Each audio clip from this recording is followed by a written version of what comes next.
12 ربیع الاول کے دن کو ہمارے ہاں عید النبی کے نام سے منائے جانے کا کچھ عرصے سے رواج ہوا ہے۔ یہ رواج کچھ زیادہ پرانا نہیں ہے۔ جہاں تک لفظ عید کا تعلق ہے، اس کا انطباق تو اس پر کوئی غلط نہیں ہے، صحیح ہے، اس لیے کہ لغوی طور پر عید کے معنی ہے بار بار لوٹ کر آنے والی شے یا خوشی، ہر سال آنے والی۔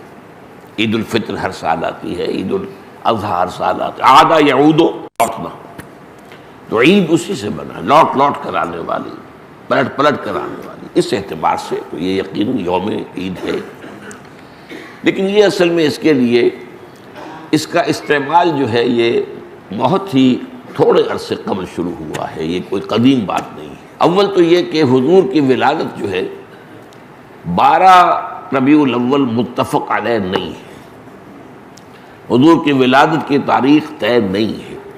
مہینہ تو طے ہے کہ ربیع الاول تھا، اس میں کسی شک و شبے کی گنجائش نہیں، لیکن تاریخ متفق علیہ نہیں ہے۔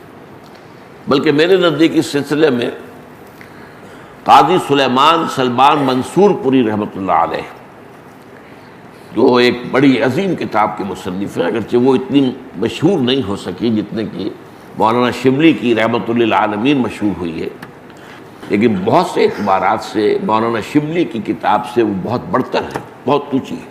اور یہ جو تھے قاضی سلیمان سلمان منصور پوری، یہ تقویمات کے بڑے ماہر تھے۔ گرگری کیلنڈر جو ہے، جو کرسچن کیلنڈر ہے، اس کو بھی خوب جانتے تھے، اور یہ جو قمری کیلنڈر ہے اس سے بھی خوب واقف تھے، ہندی کیلنڈر سے بھی پوری طرح واقف تھے، اسی طریقے سے یہودیوں کے کیلنڈر سے بھی پوری طرح واقف تھے۔ تو اس میدان میں ان کا خاص چونکہ ایک معاملہ تھا، تو انہوں نے طے کیا ہے یہ، اور میں اسی سے متفق ہوں، کہ حضور کی تاریخ پیدائش 9 ربیع الاول تھی۔ البتہ آپ کی تاریخ وفات متفق علیہ ہے 12 ربیع الاول۔ 12 ربیع الاول اصل میں حضور کے انتقال کا دن ہے، اور یہ مجھے تو یاد ہے اپنے بچپن کے اندر، ابھی میرا بچپن جو ہے کوئی 100 سال 200 سال پرانا تو نہیں ہے، یوں سمجھیے کہ پاکستان کے قیام سے پہلے تک یہ ہمارے ہاں 12 وفات کے طور پر منایا جاتا تھا۔ اس کا نام ہی تھا 12 وفات۔ 12 وفات، 12 ربیع الاول جو حضور کا یوم وفات ہے، اس میں کوئی جشن کا تصور نہیں تھا، کوئی دھوم دھڑکا نہیں تھا، کوئی جلوس نہیں تھے۔ ہاں ضرور ہے کہ کبھی جلسے ہو جاتے تھے، کوئی میلاد کی محفلیں ہوتی تھیں، لیکن میلاد کی محفلیں جو ہے وہ صرف یوم ولادت کو نہیں ہوتی تھی، وہ تو گویا کہ ہمارے ہاں کی ایک تہذیب کا ایک جز بن گیا تھا، خاص طور پر خواتین کے لیے، اور وہ تعلیم بالغہ کا ایک اچھا ذریعہ تھا۔ تو اس دن کیا کرتے تھے کہ کھانا پکا کر بڑے پیمانے پر غریبوں کو کھلایا جاتا تھا، بس یہ اس کی ایک جو تھی وہ صورت تھی۔ باقی یہ کہ اس کے علاوہ کوئی دھوم دھڑکا اور کوئی اس کو عید قرار دینا جو ہے وہ موجود نہیں تھا۔ اس اعتبار سے غور کیا جائے تو ہمارے لیے ان چیزوں میں سوچنے کا ایک ہے، مقام ہے کہ کچھ چیزیں، البتہ یہ کہا گیا ہے، میں اس میں یقین سے نہیں کہہ سکتا کہ اس کی جو ایجاد کی گئی ہے عید میلاد النبی کی حیثیت سے، ان کے موجد جو ہے مولانا احمد رضا خان بریلوی ہے۔ اس کی وجہ کیا تھی؟ اس وقت جو ہے شیعہ سنی کچھ معاملہ مسابقت کا شدت اختیار کر گیا تھا۔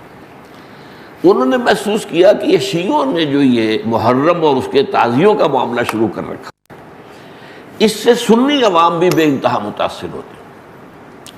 اس میں دھوم دھڑکا ہوتا ہے، اس میں پٹے کھیلے جاتے تھے، اس میں طرح طرح کے ساتھ تماشے ہوتے تھے، یہ وہ پرانے، آج کل نہیں ہوتے وہ چیزیں، لیکن ہمیں بچپن میں یاد ہے کہ وہ جو ہیں وہ پٹے کھیلے جا رہے ہیں، تو گویا کہ شمشیر سنی کے مظاہرے ہو رہے ہیں، تو سب جاتے تھے، ہم بھی جاتے تھے، جا کر دیکھتے تھے، سب مسلمان شریک ہوتے تھے۔